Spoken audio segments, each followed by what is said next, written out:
All this work that we're doing, brothers, for this ministry, eventually is going to pay off. You better believe it, man. It's going to pay off like you'll never believe.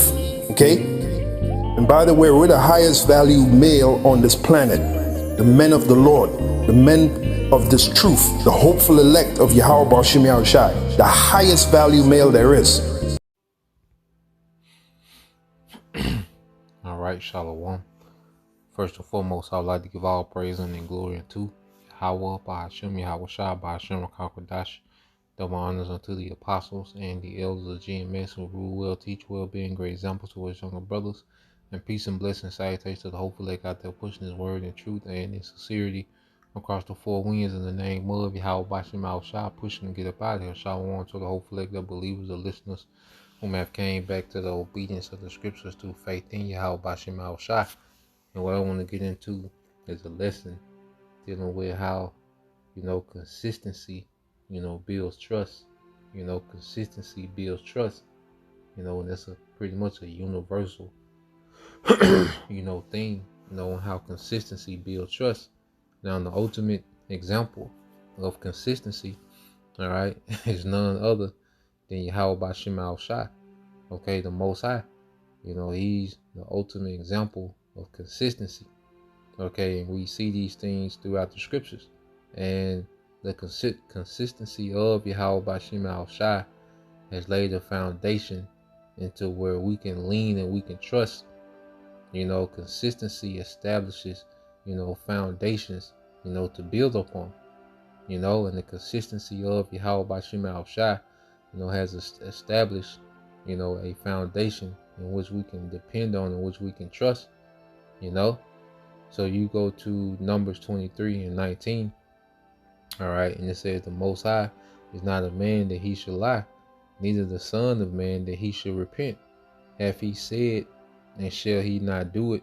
Or hath he spoken, and shall he not make it good? All right, so the Lord has a pattern of speaking things through his prophets and carrying those things out, exactly like he said he would. And the Most High, he has a pattern of it. It's a record of that. All right, well, we can go to the scriptures and we can go through history and what we're doing. When you go through, let's say you go to Daniel, the 7th chapter, and all the prophecies that have came to pass, those kingdoms that was promised to, rise and fall, okay, and you go through the history and see that it happened, all right, exactly like the Lord said it would happen, then, it creates, a trust, and it's like that all throughout the Bible. There's things that's happening now that we're reading about, and it's just the Most High is always being consistent with everything that he's saying, and it builds a sense of trust, and this is how our trust is being built up off the Lord's consistency in his word. Okay, so the Most High, all right, is the ultimate example of being consistent, all right, and having his word play out, and this creates what? A sense of comfort, a sense of trust amongst us as believers, all right. And we're just gonna jump around. Okay, you go to Isaiah 46. Okay, Isaiah 46 and start at 9. It says, remember, the former things are old, for I'm the Most High, and there is none else. I'm the Most High, and there is none like me, declaring the end from the beginning, and from the ancient times the things that are not yet done, saying, my counsel shall stand, and I will do all my pleasure. And see, this is how the Lord separates himself from all these false deities in the earth, is through his consistency, okay? His consistency when he speaks a word through his men in the earth, and these things come to pass. Okay, there's no other the book that has the consistency of the Bible. Okay, matter of fact, look down Isaiah 34. There's no other book. The book of the dead, the book of the, the Talmud, all right, whatever, book, all right, that's linked to these different religions. They don't have the consistency of the scriptures. No book has it. Okay, it's Isaiah 34 and 16. All right, the Quran, All right, it doesn't have the consistency of the scriptures, man. Okay, Isaiah 34:16 says, "Seek you out the book of the Lord and read. No one of these shall fail." All right, none of these things shall fail. Okay, not one of these things shall fail. And this is what we're seeing now. Okay, this is what we've seen, and this is what we're witnessing now. Everything that the Lord has spoken, us being in captivity, that didn't fail. Us falling away from who we are, those things didn't fail. Everything the Lord has spoken, whether good or bad, has came to pass, man. You know, and that's a testament to his consistency, man. Okay, it says, "Seek you out the book of the Lord and read. No one of these shall fail.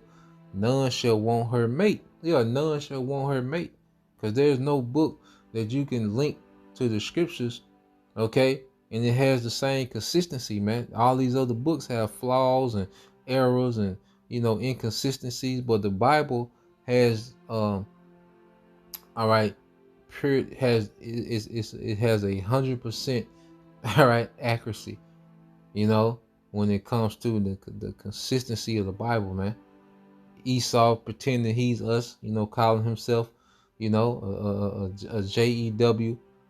Okay, that's within the word.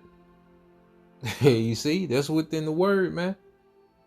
Okay, false prophets, guys popping up saying they the anointed, like everything from small to great. Okay, that we see happening, man, is consistent with what was already written, man. Okay, before this generation that existed, these things was written. Okay, the Third World War, the alliances that will happen in the war, all these things are proof of the Lord's consistency, man. And what does that do? That breeds trust. Okay, it says, oh boy.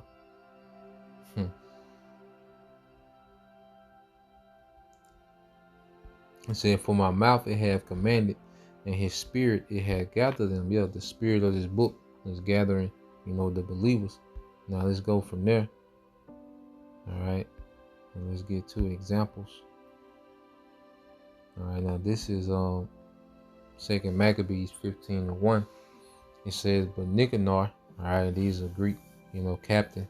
So this is between the wars between, okay, the Maccabean revolt, okay, and the Greeks. All right, so this is Jake, fighting for righteousness against, these are our forefathers fighting for righteousness against the Greeks.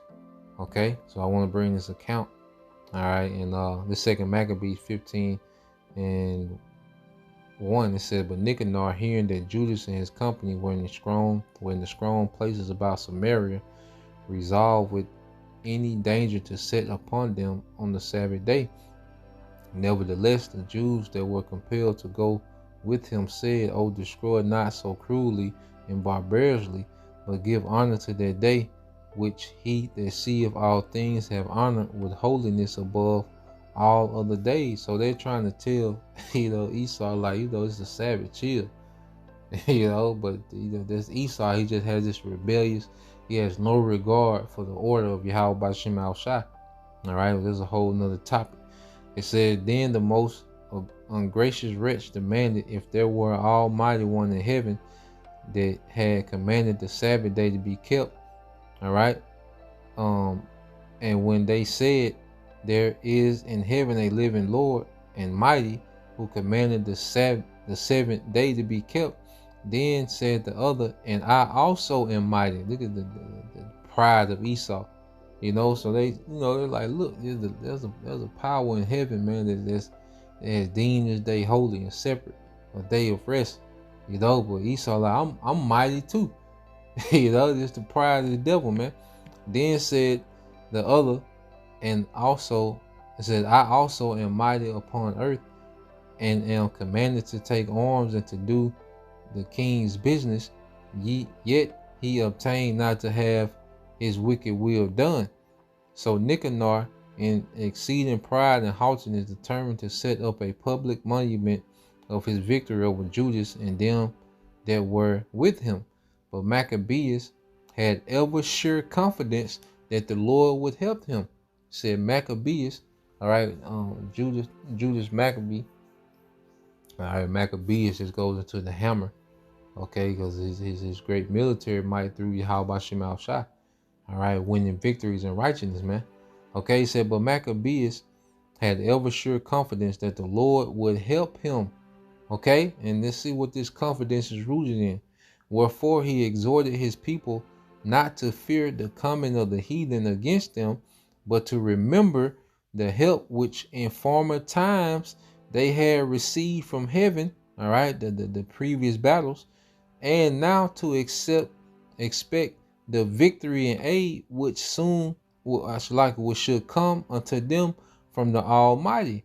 And so comforting them out of the law, all right, going into the stories, okay, and the prophets, and withal putting them in mind of the battles that they won afore, he made them more cheerful.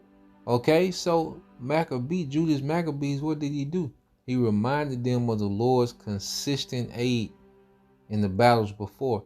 He went into the law and the prophets, which is in the scriptures, all right, the Old Testament, and went into the accounts of the Lord, all right, preserving his people, man.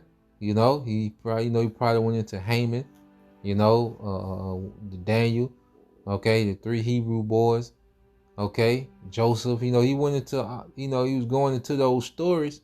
All right, that's why we go into these stories, man. All right, so we can see the Lord's consistency, man. So the confidence of Judas Maccabee came from the Lord's consistency. Okay, he's like, look, man, we've been getting every battle we won is because of the Lord. Look at our forefathers. Look at the battles, the challenges they face, and look how the Lord came through. Okay, so we, all right, have a record of the Lord's consistency, all right, for his people, man. That stood up in righteousness, man. Okay, so when we let's go here. All right. And we, because we all have battles, with doubt demons. But see, we have something to comfort us. All right. And that's the record of the Lord's consistency, man. That's why this book is known as the Comforter, man. And the spirit to understand this book, man, it's the Comforter. Okay. This is Sirach 2 and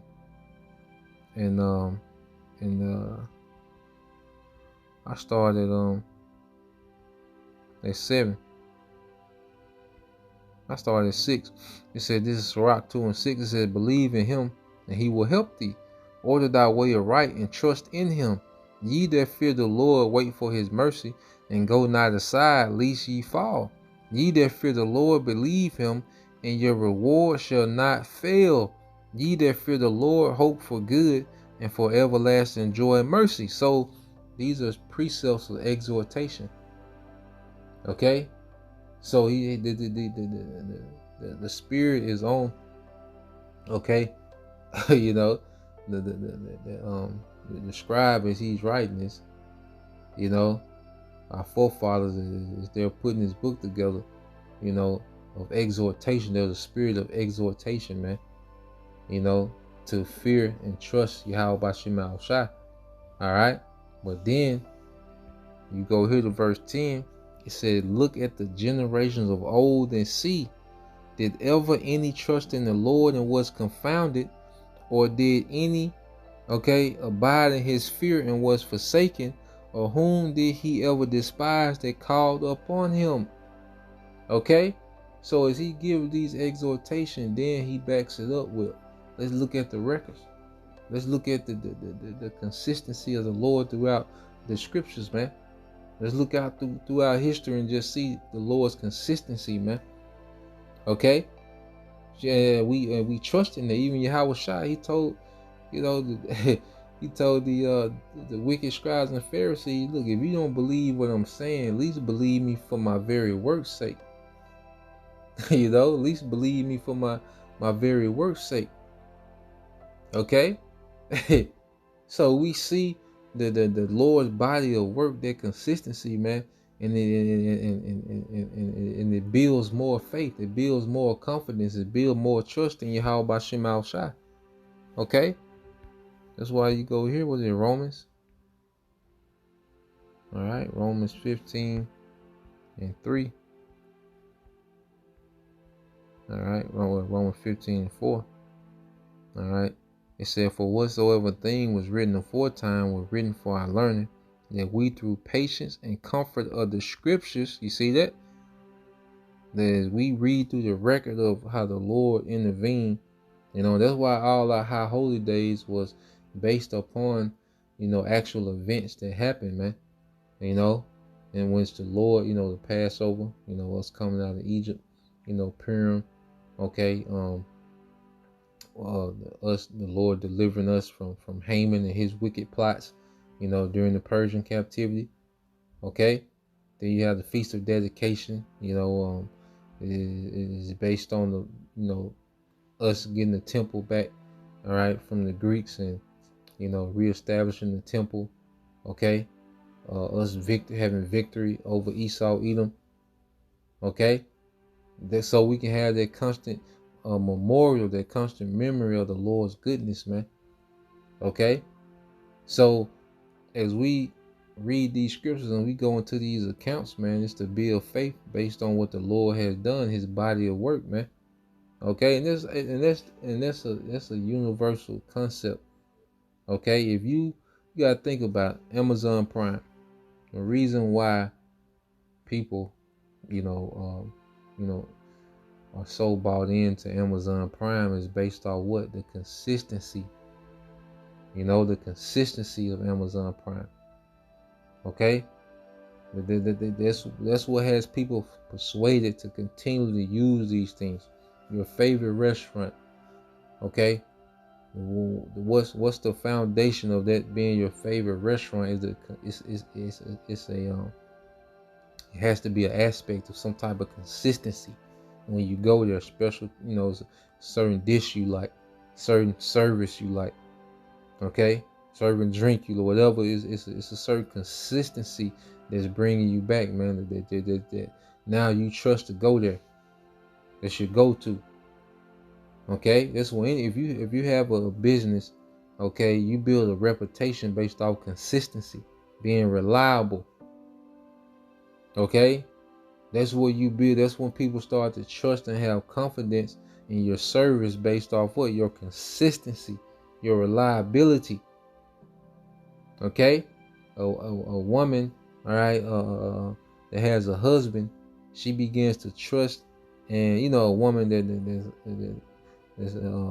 has some sense. Okay? We live in an era where, you have a lot of unappreciative women, but just a woman that has some type of sense about herself, okay? And she sees the consistency of her husband, how he's moving and how he's operating, how he's running the household, how, he's doing he's handling the finances, how he's, even fixing things around the house and keeping things maintained and going, okay? She looks at that consistency. Now, we're not going to be perfect. There's things, because we're not the Most High. Okay, so we're not going to be able to be perfect and execute every single thing we say. Okay, but she knows for the most part, like he's, when he says something, he has a mindset to do it. Okay, then there's a trust. Then she becomes brought in. Then she becomes bought in more and more. Okay, even with the woman. Okay, like the consistency, you see the woman, consistently, fulfilling her duties, as a wife. Okay, now you're able to trust her more. Okay, you're able to have confidence and that she's going to fulfill what she's going to fulfill. Okay, the relationships are based off consistency, man. Okay, you see a lot of bad, and this is business, marriage. Okay, with anything, whenever there's inconsistencies, there's a lack of trust. Naturally, there's naturally gonna be a lack of trust. If if there's inconsistency, it's hard to follow inconsistencies, man. That's a hard thing for anyone to do. It's naturally hard to follow inconsistencies, man. Okay, but something that's constant, something that's steady. That's why you see the apostles and elders. They've been an extraordinary example of consistency through Yahweh by Shem Al Shai. Okay, the weekly camps, through all seasons, and the diligence throughout the week. They've set a standard of consistency, all right, for the nation of believers, man. Okay, the nation of believers of Israel, man. Okay, so consistency, builds trust, man. And I'm gonna finish this off. I'm gonna make this long. Romans 15:4.